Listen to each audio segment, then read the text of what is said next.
Let me warn you that I don't know how to be an entrepreneur. If I did, I wouldn't be here.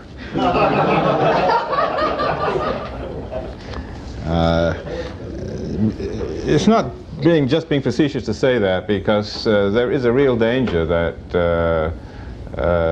folks listening to a lecture on entrepreneurship may be under the impression that this is a how to do it and how to be it type of lecture, but it's not. It's one thing to be an entrepreneur, but it's quite another thing to understand what entrepreneurs do and what their importance is for the economic system. And for better or for worse, I'm in the latter category. That is, I'm in the category of people who can who believe we can understand what it is the entrepreneur does, what his role is, what his function is, what his purpose is, what he achieves for the economy as a whole. But that's quite different from giving a list of instructions on how to be an entrepreneur. In fact, I've been involved, I've gotten myself into a bit of trouble from time to time criticizing some of the courses on entrepreneurship that are becoming fashionable around the country. I think it's great that entrepreneurship is becoming recognized around the country, but I think we have to be very careful before we push courses on entrepreneurship as if it were possible to teach entrepreneurship. It's not at all clear that anybody can teach entrepreneurship, and it's certainly not clear that we want to encourage people to become entrepreneurs who don't really have it. Okay, so that's by way of an aside. The title of my course, calm down. The title of my lecture is Competition and Entrepreneurship. And what really is happening here is that there are two lectures that are being spliced together into the one lecture.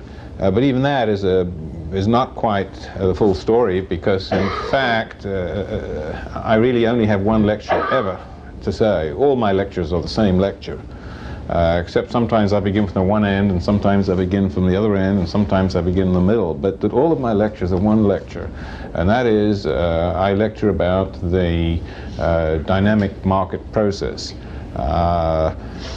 Bumper mentioned that I had the privilege of studying under Ludwig von Mises, and the very first sentence that I heard Mises say, I remember it very well. It was in September of 1954, and I was a young graduate student and attended his seminar, and the first sentence that Mises said was, "The market is a process." I didn't know what on earth he meant by that. The market is a process. I knew what the market is. It's a place where you go and buy things. But he said the market is a process, and that was something totally new.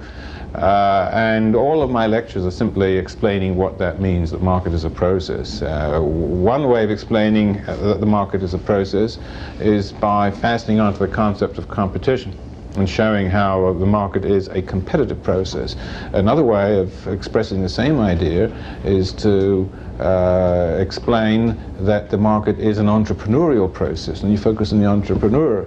And sometimes you spice both of these together and you give a lecture on competition and entrepreneurship, and that's what I'm going to try and do this morning.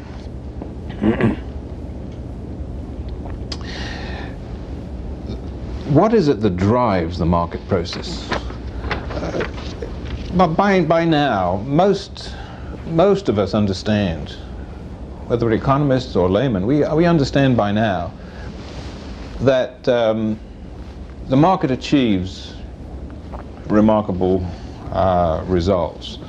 The market achieves economic progress, it achieves an efficient allocation of resources, it achieves the dynamism and growth that we've associated with the market economies. And that's pretty well understood. You just have to read the papers as to how Even the Soviets are beginning to try and latch on to certain ideas of the market economy, and one recognizes that the achievements of the market are beginning to be appreciated.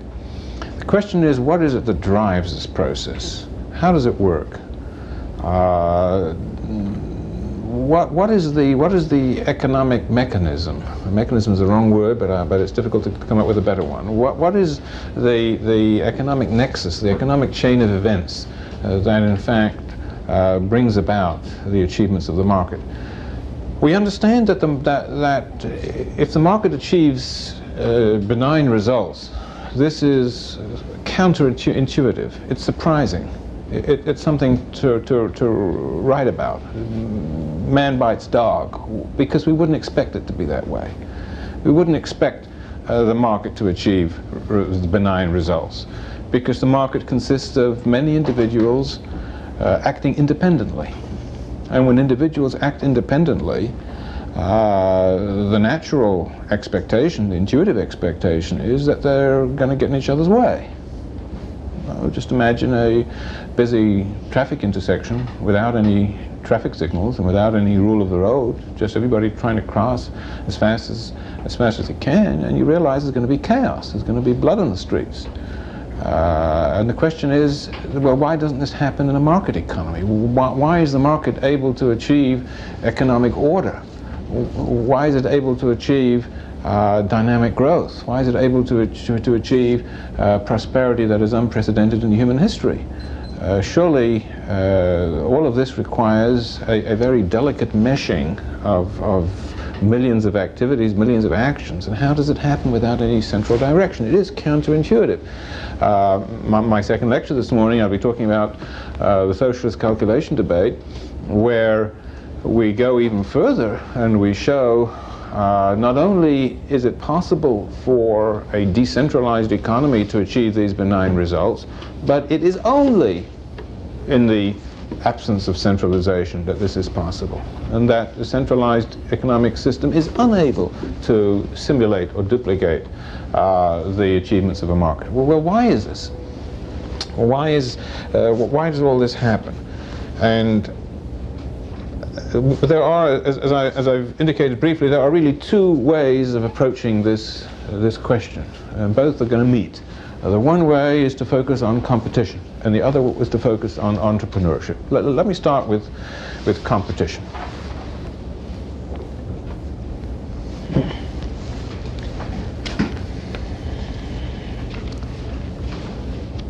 Let's go back to Adam Smith.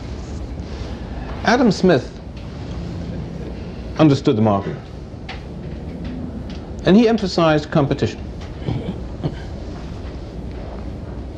And critics of the market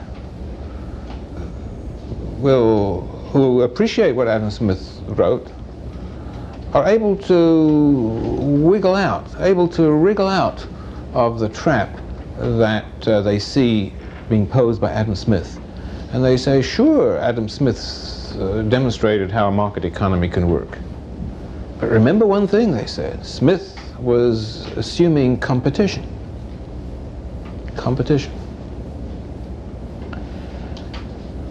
Whereas today, in today's capitalism, we have a world of big business. That's not competitive. Why? Just this morning, coming up on the train, I read a piece, an op-ed piece in the New York Times, saying deregulation of airlines has been somehow handled badly by the administration, because the administration has handled it as if deregulation meant what do they say, rambunctious laissez-faire, whereas in fact they say deregulation needn't necessarily mean that, because deregulation implies competition, and unfortunately, they said, we've had so many mergers that we don't have any competition anymore. Now this is the same criticism. The criticism that Adam Smith was right, but what he said has nothing to do with the real world capitalism of today, because capitalism of today is characterized by big business in which competition is absent. Now, what I'd like to make clear is that this criticism is totally wrong. It totally misunderstands what Adam Smith says, totally misunderstands what the nature of competition is, and really needs to be corrected. The term competition that's being used in this particular line of criticism, that's being used in this op-ed piece that's in today's New York Times, the understanding of competition is a very narrow textbook meaning for the word that is most unfortunate. What usually happens in freshman courses in economics is something like the following. Pretty early on, the student sees that there's going to be a chapter in the book on competition. And the student feels pretty much at home with that idea, because after all, we live in a competitive world. We've known about competition in academics and sports, and we hear it from the family and business. We hear it's a competitive world. And so we figure that, the student figures that when we get to the chapter on competition, it's going to be, just setting down to what everybody really knows already.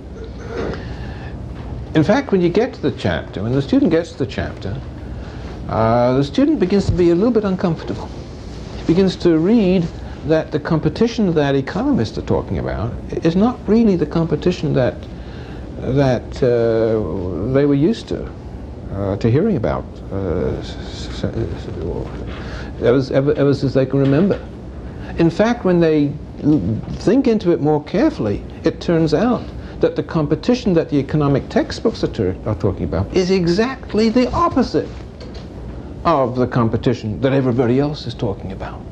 That's a very unfortunate use of terminology. It's a very bad use of words, to be able to use words in exactly the opposite sense of what everybody else understands those words to mean. Well, if students get troublesome about this and start asking questions, the professor's likely to tell them, well, okay, you're studying economics. You pay tuition, now you're getting your money's worth. You're learning what the technical meaning of the terms are. Forget about what the word means outside. This is a technical meaning of competition. Even that doesn't really mollify the student, or shouldn't mollify the student, because, okay, economists are entitled to their own technical jargon if they want, but it's unfortunate that that jargon should mean exactly the opposite of what everybody else means by the particular term. Now, what does the economist mean by the term competition, and why is it an unfortunate use of the term? And why is it the exact opposite of what everybody else means by the term? For the economist, in the textbooks, competition means a state of affairs where there are so many competitors, right? So many buyers, so many sellers, that no one of them can have any impact on the market. Okay? Now, I want to try and be fair. I can understand how this term came into being. After all, if you have one seller, right, we call that a monopoly. So if you have more than one seller, you say there's some competition in the market. Well, you'd expect that if you have more and more sellers, it'll get more and more competitive. And if you have an infinite number of sellers, or an infinite number of buyers and sellers, then you've really got competition to the limit. You've got perfect competition. That's exactly what the economist says. Perfect competition is the state of affairs where you have an infinite number of buyers, an infinite number of sellers, where no one of them can make a difference. In the diagrammatics that economists are fond of using, we measure a quantity of goods that I'm trying to sell, and if we measure price of goods on the vertical axis, and you want to map out the quantities that I can sell at different prices, I ask myself, if I charge this price, how much can I sell? If I charge a lower price, how much can I sell? Well, ordinarily, you'd figure that if I charge a higher price, I'm going to be able to sell less. If I charge a lower price, I'm able to sell more, right? But in the case of perfect competition, I don't have any control over the number of people who are going to buy my product. I can charge the market price, or I can charge above the market price or below the market price. If this is the market price and I sell 1 penny at 1 penny above the market price, I will sell 0. If I charge the market price, I can sell as many as I want. because I'm so small relative to the market, they're just infinitesimally small, there are an infinite number of buyers and sellers, that nothing I do is going to affect the available demand. So that at the market price, or even or anything less than that, I can sell an infinite amount. Above the market price, I can sell nothing. We call this a perfectly elastic demand curve that's facing me, the seller. Okay. Now, this is what perfect competition means, and if you'll think into it just for a moment, you'll realize that whatever the justification for the origination of the term, it's a state of affairs where nobody is competing. If everybody is charging $5 for the item, right? Everybody is charging that. Nobody's charging $5 and a penny, because that'll be suicide, right? Nobody's bothering to charge to $4.99, because why should you charge $4.99 or $4.90 or $4.50 if you can sell as much as you want at $5? So under these circumstances, nobody is competing, not price-wise, and nobody is competing quality-wise, because the assumptions of the perfectly competitive market are that this is a homogeneous product. Everybody is selling the same product. So under these circumstances, there is no competition occurring, and that is perfect competition, and that is strange. Okay. So this is where we begin to see the confrontation between what everybody understands by competition, which is the circumstances where if you want to get ahead, you got to compete, and where if you're selling at $5 and the next day your customer says, I got a better price across town, and you cut your price, and then you hear that a competitor has introduced a whole new product line that customers are going for and leaving you altogether. That's competition. That's the world in which we live. Not here. Single product, homogeneous product, fixed price, fixed. Let me make clear, not by any government. Just the market has already reached its equilibrium, so that this is the market price. And at that price, nobody is competing. Everybody is in a dead heat. Everybody's at the finishing line. So the competitive model, this is the perfectly competitive model, and this is taken as the ideal of competition. This ideal is an ideal where nobody is competing.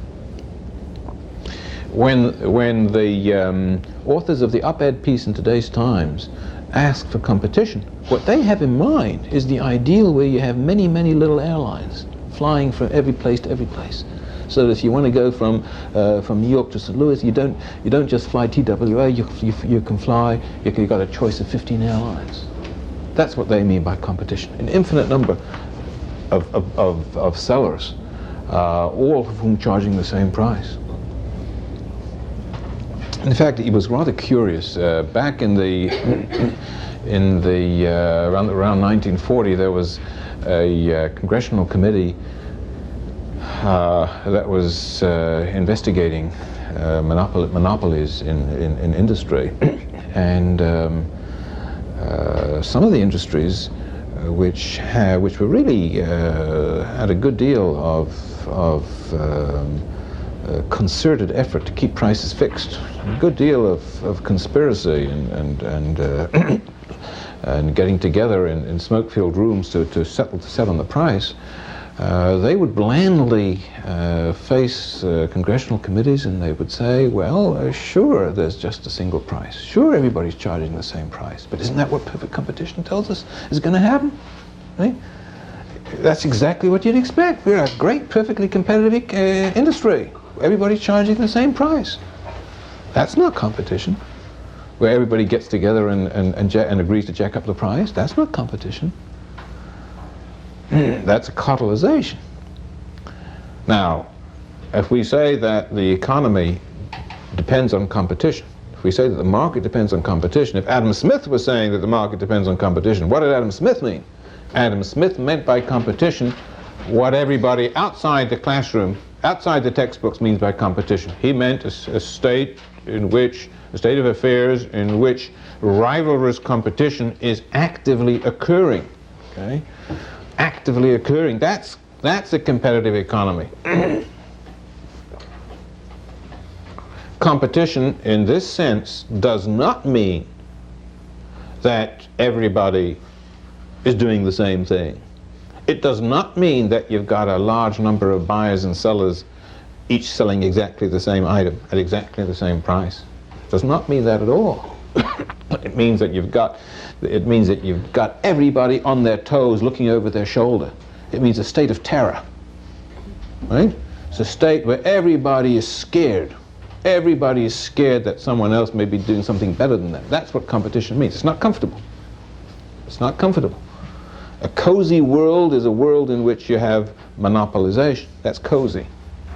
Competition, the competitive world, is a world in which you've got to be on your toes, trying to serve the customer better, or if you're a buyer, trying to give a better opportunity to the seller.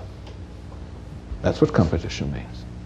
And if the standard assumptions for competition are that you've got an infinite number of sellers, and the question is, okay, if that's not the kind of competition we want to talk about, if Austrians or Austrian economists want to talk about competition in a different sense, in the layman's sense, what is the requirement for competition in the layman's sense, in the Austrian sense? And the answer is, the requirement for competition is no privilege. No privileges. Or, but the same thing the other way around, it means freedom or free entry. Freedom of entry. Freedom of entry. Nobody is barred from entering. Now you shall think of it. If nobody's barred from entering, everybody's got to be scared that the other guy may enter. And if I'm scared that somebody else is going to enter with a better price and a better product than I have, what will I do? I will forestall entry by having a better price and a better product. Numbers are irrelevant. You can have one seller who's running scared because he doesn't want others to come in. He's afraid others will come in. That one seller will be running scared, keeping prices reasonable, keeping the product quality up because he's scared if somebody can come in.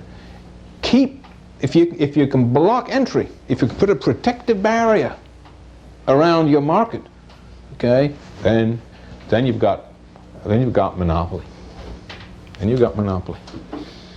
Barriers to entry. That's the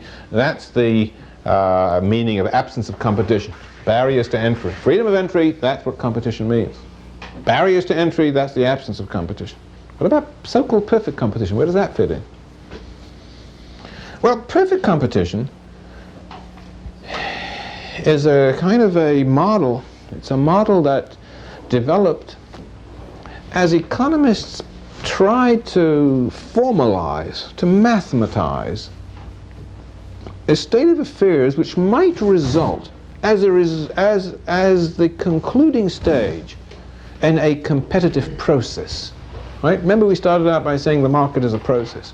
Then we said that process is a competitive process. Now that competitive process is a series of competitive acts, a series of competitive steps taken by competitors and potential competitors that force price down from the seller side, force price up from the buyer side as buyers compete, force quality into optimal directions. Right? But it's a process. It's a process which might conceivably reach an end if we could sort of freeze outside change, if we could imagine that outside changes just didn't occur. Okay, suspend all outside changes, and just let this particular market that we're talking about, let that proceed until all possible competitive steps have been taken. Well then, we can imagine that when all possible competitive steps have been taken, the price will have been forced down to where? To the rock bottom. Where will be rock bottom? The cost of production. You can't cut prices below cost of production. The quality of the commodity would have been pushed up. The prices would be pushed up by buyers to meet the cost of production. Costs of production themselves would have been minimized, as entrepreneurs would have chosen the best ways of producing the given product. Okay, so you can imagine a state of affairs where, if in fact you could imagine this to have reached its conclusion, you'd arrive at a situation where the market is at equilibrium. Everybody's selling at $5 because that is the cost of production. Nobody's competing because there's nothing left to compete about. Well, but that's not a state of competition. That's a state where competition has stopped. Okay? That's not where a process of competition is going on. That's the situation where you would imagine the competitive process to have reached a halt. That's not a race. That's the finishing line where everybody stops running. Okay? So this is why we have these three extremes: sort of pure monopoly, where you have barriers to entry. Pure I wouldn't say word pure competition, dynamic competition, okay, market competition where you've got freedom of entry, no privilege. Then you've got this never land of so-called perfect competition, which is no competition. It's certainly not monopoly, but it's not competition. It's a state of affairs where you can imagine the competitive process to have reached its final conclusion. But that's not going to be of any help in understanding the real world. And it's not an ideal that you want to achieve. You don't achieve that ideal by chopping up bigger airlines into smaller airlines, when in fact bigger airlines are more efficient. Okay. So this is the nature then of the competitive process. Now I've said that this process is at the same time an entrepreneurial process. Right. Until now, I've tried to avoid mentioning the entrepreneur. I think it slipped out a couple of times, but I've tried to avoid emphasizing what is entrepreneurial about this. But if you'll think into it for a moment or two, I think you will realize that this competitive process that we've been describing, this series of steps, price cutting, quality improvement, okay, these series of steps are each one of them entrepreneurial. The entry that we're talking about, the freedom of entry that we're talking about, is entry of new entrepreneurs.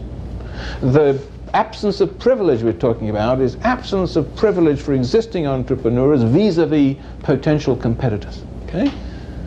But the key figure here, who's going to be the competitor, is the entrepreneur. Now, this requires that we talk a little bit about what we mean by the entrepreneur.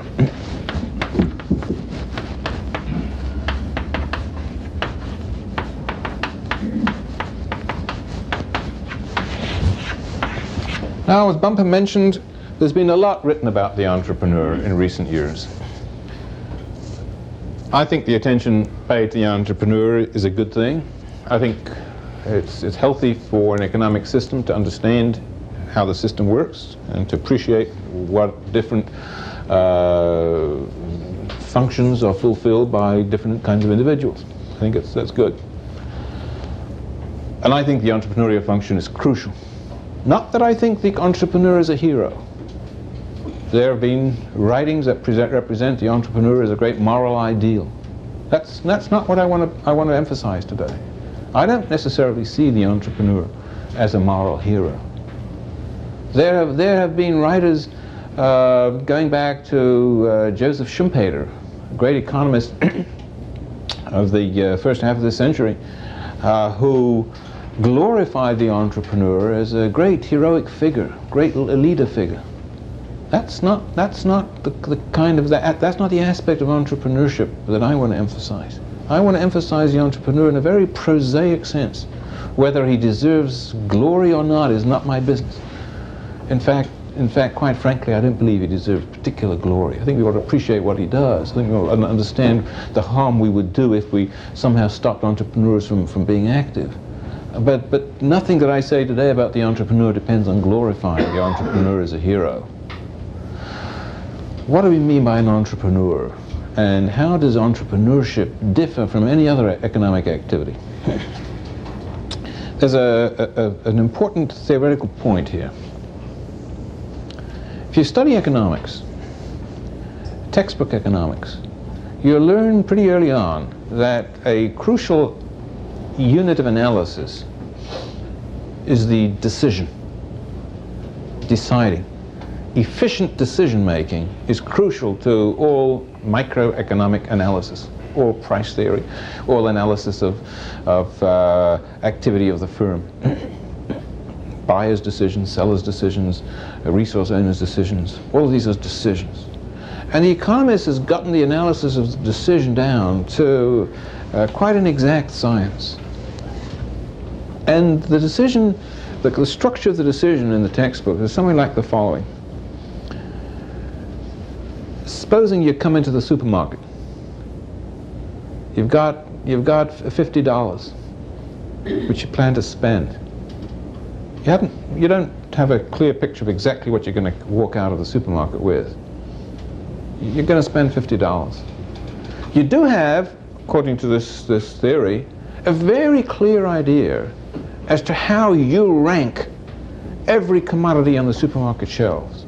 You've got a clear picture in your mind or in your pocket of every item in the shelves. You know exactly how much of your family likes it. You know exactly how much one particular item is desired more eagerly than the next item. Okay. What you don't know is what today's prices are. So you go into the supermarket and you look.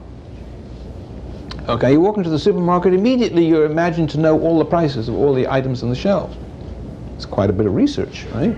But just imagine that you get that research done in a split second. Okay? Now you're in the supermarket, you know exactly what you want, you know exactly the prices of everything you want, you know what you got to spend. The rest is a matter of calculation. You calculate how to distribute that $50 among the thousands of items on the shelves so as to maximize the satisfaction of your family. That's how a decision is made, according to the textbooks. So now imagine, I like to put it this way sometimes, supposing we decide we're going to call this room the decision-making room. This is where people come in to make their decisions. Okay? And a fellow knocks on the door, wants to come in and make, he understands this is a place where you make decisions. Sure, come right in. You got your equipment ready. So he's a little bit, well, what do you mean my equipment? Well, you have to know what your resources are, corresponding to $50. You got to know exactly what you want, right? You have to know exactly what everything costs, and then come right in and make your decision. In fact, you know, the fellow at the door says, if you want, you don't even have to bother to come in. Just leave us the data, okay? And we'll run them through the computer, and we'll have the answer for you in a few minutes. So you go off someplace, have a coffee, and come back in 10 minutes, and we'll give you your decision. Now that way of imagining decision making is a little bit odd, because in ordinary life, when you talk about making a decision, we usually understand some kind of agonizing decision making, some kind of choosing. You sit and you wonder, well, should you do this or should you do that? Should you get married? Shouldn't you get married? Should you get married to A, B, or C? Should you go to law school? Shouldn't you go to law school? Should you go to law school or medical school? Should you start a business? Shouldn't you start a business? Well, now just imagine feeding the data into this decision-making room, where you've got to decide whether to get married or not, whether you've got to decide whether to go to law school or not. You've got to decide whether to open up a hardware business or not.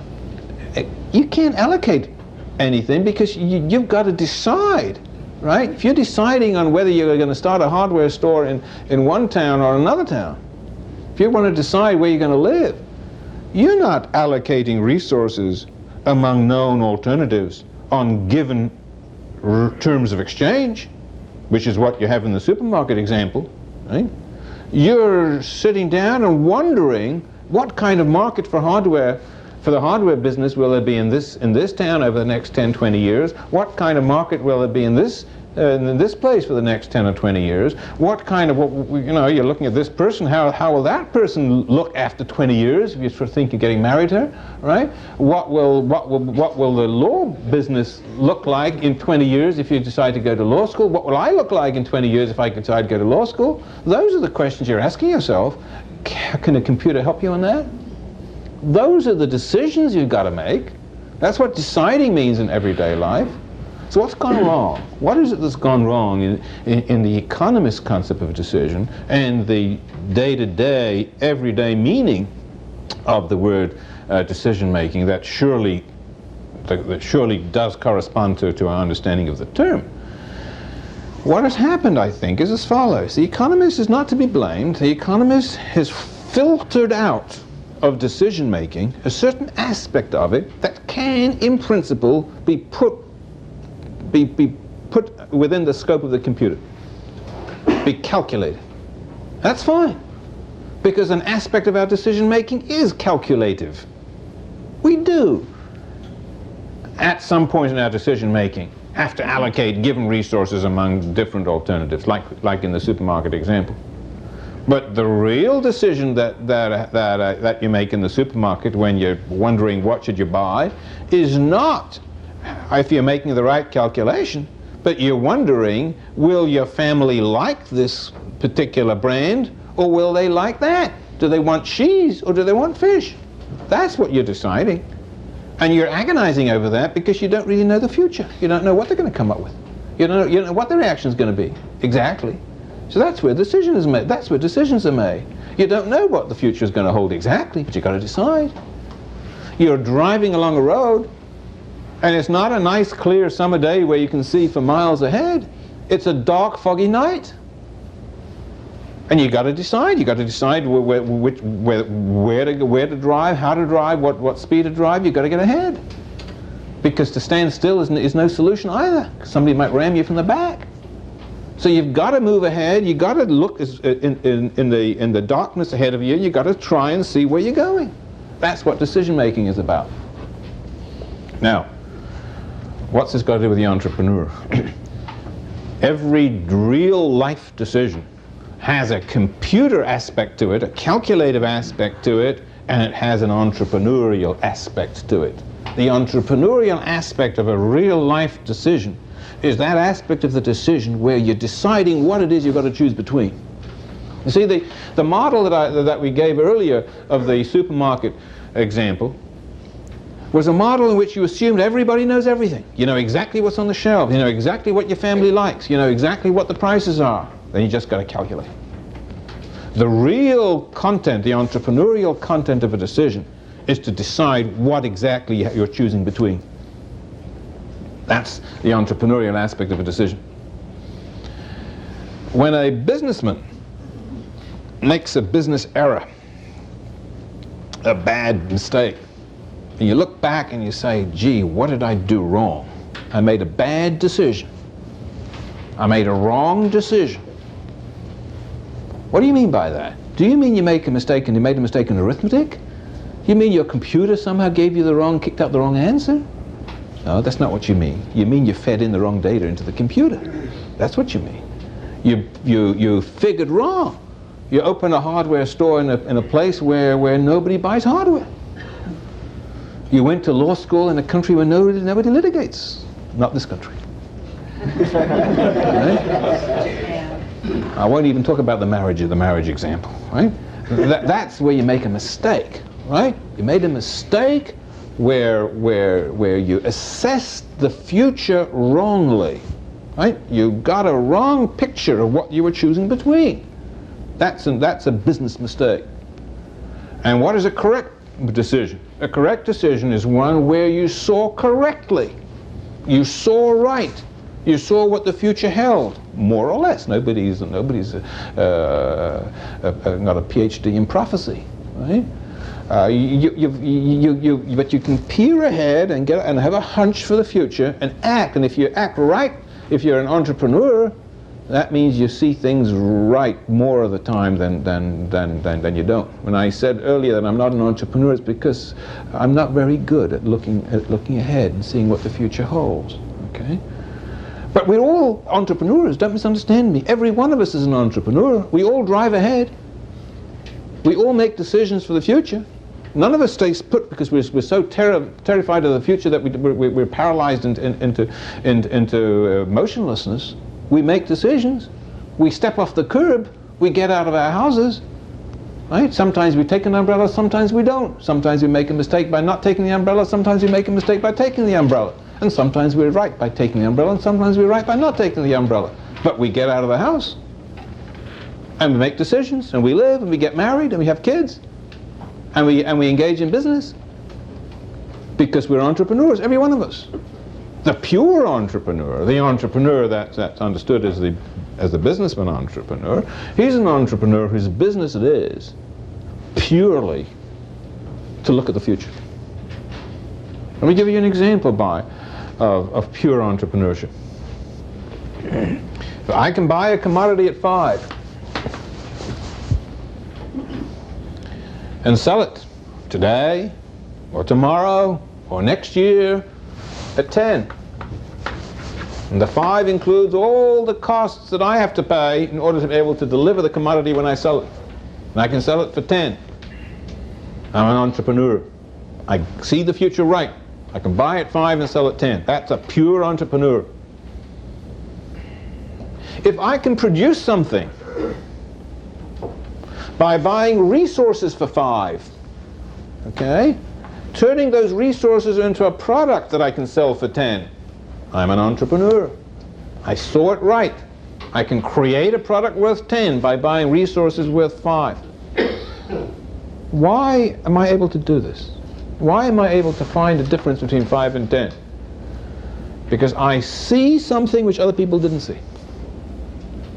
If other people saw what I see, if I didn't have the superior foresight, if other people were equally as insightful and foresightful as I am, nobody would sell to me at 5 something that they could sell for 10. Nobody would pay 10 for an item that they could buy for 5. And that's true if I'm buying and selling the same commodity, or I'm buying resources and selling a product. If I can put together a product for 5 and sell it for 10, nobody would pay me 10 for it if they could put it together for 5 themselves, including all costs. And if I am able to put the product together for 5 and sell it for 10, it's because I see something which other people didn't. Entrepreneurship it consists of that pure element. It's an analytical concept. The pure element of seeing better than others. That's entrepreneurship. What does this got to do with competition? He said an entrepreneurial process is a competitive process. A competitive process is an entrepreneurial process. What do you mean by that? Why is this particular element, this entrepreneurial element, why is that essential and necessary and central to the competitive process? Well, remember we talked about free entry.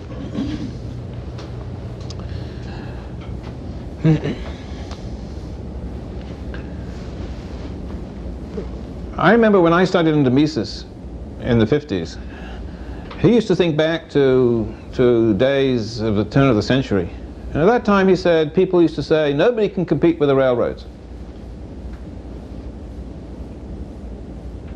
Railroads provide transportation links between major cities, and once you've got a railroad, no way of competing with a railroad. It doesn't pay to build another railroad another line parallel to the first.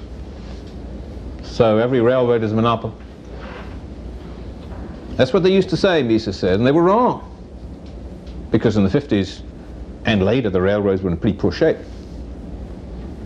Not only had people competed with them, but they had almost driven them off the economic map. Because people had innovated in bus transportation, truck transportation, air transportation, right? And these, of course, had eroded the railroads' control, quote unquote, control over the market. Competition took the form, not of everybody doing the same thing. That's not competition. Competition took the form of new ideas competing with old ideas. Truck transportation, bus transportation, air transportation, these are different than railroads, but competed with railroads. Competition does not consist of a single product. Competition consists of entry of new products, as well, of course, of the same products. If that's fine, that's included too. But it's certainly not confined to competitive entry of the same product. It's likely to take the form of competitive entry of different products. Who initiates and innovates new products? The entrepreneur. Entrepreneurship is competitive. It's entry. Entry of someone who sees an opportunity and grabs it. An opportunity that you see has been overlooked by others. Because if you see an opportunity that would not exist if others had seen it already, so once an opportunity has been seen, it's grasped. So if you see an opportunity, what does that mean? It means that others haven't seen it. You're the entrepreneur. If the railroads were providing transportation, and you see an opportunity to open up a little airline, if you're right, your perception is the perception of an opportunity which others have overlooked. You're an entrepreneur, you're entering. Now, if your entry is blocked, if the railroads have privileges, then your entrepreneurial vision won't get a chance. If entry is free, you're free to risk your money. You may be wrong, don't misunderstand me. Not every entrepreneur makes money. Entrepreneurs make losses a lot of the time. And the reason why they make losses is because they see things which ain't there. Not that they see better than others, they see worse than others, possibly. But if they're successful, it's because they see better than others. And it's only because they're free to enter that they can possibly see the right things and avoid seeing the wrong things. Entrepreneurial entry provides competition. It always consists in new ideas. New ideas may be limited to minor things. You know, I mentioned Schumpeter earlier, and I mentioned his idea of the heroic entrepreneur. And the classic case that Schumpeter was thinking about was, in fact, the entrepreneurs who introduced the railroads, who pushed out the stagecoaches and brought in the railroads. They are the great pioneers of the 19th century. He was thinking of the big guys, the guys who replaced railroads by air transportation. Great technological revolutions. I'm not denying the entrepreneurial element in those great entrepreneurial steps. But the kinds of entrepreneurship I'm talking about can include much more modest, less heroic types of entrepreneurship. Supposing there's 2 supermarkets in a suburban area, and one of them decides that it might be able to win customers by keeping longer hours. So instead of staying open from 9 to 5 or from 8 to 8 or from 6 to 8, it stays open from 4 in the morning till 2 the next morning. Or supposing the other guy comes back and keeps his store open 24 hours around the clock. Or supposing the one supermarket installs better lighting, or installs free parking, or innovates by putting a security guard on duty at the parking lot to enhance the safety of the customers. Or supposing it gives free delivery. These are competitive elements, right? Not revolutionary, not grand heroic elements, but they are the way in which businesses compete with each other for customer loyalty, for customer attention, and so forth. Supposing you tell your sales help to smile more frequently, or to smile more sincerely, or to pretend to do so, at least, right? Okay, and maybe that'll bring in the customers. Okay. The point is, entrepreneurship consists of entering, coming in with a new idea. Cutting price is an entrepreneurial decision.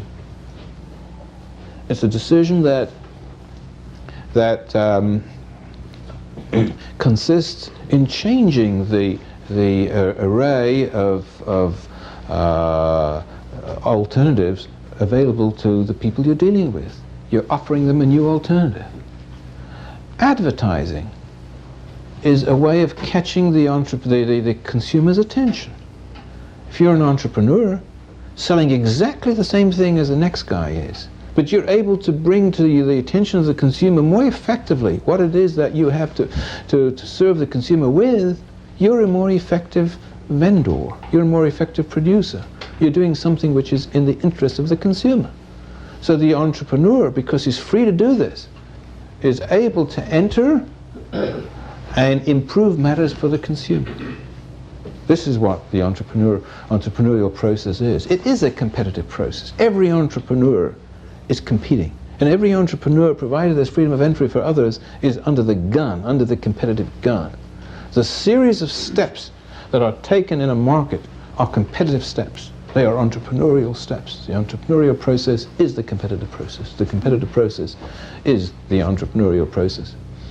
And if we ask, why is it and how is it that the market works? How is the market able to work? Why is it able to achieve what it's able to achieve? The answer is, it's because of freedom of entry.